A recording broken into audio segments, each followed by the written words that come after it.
বসে আছে এগো তোর কাজ কি শেষ নাই হচ্ছে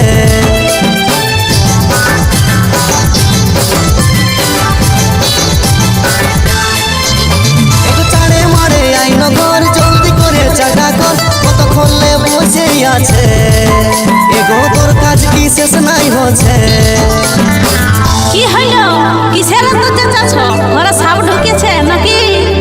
না গো সাপ ঢুকে নাই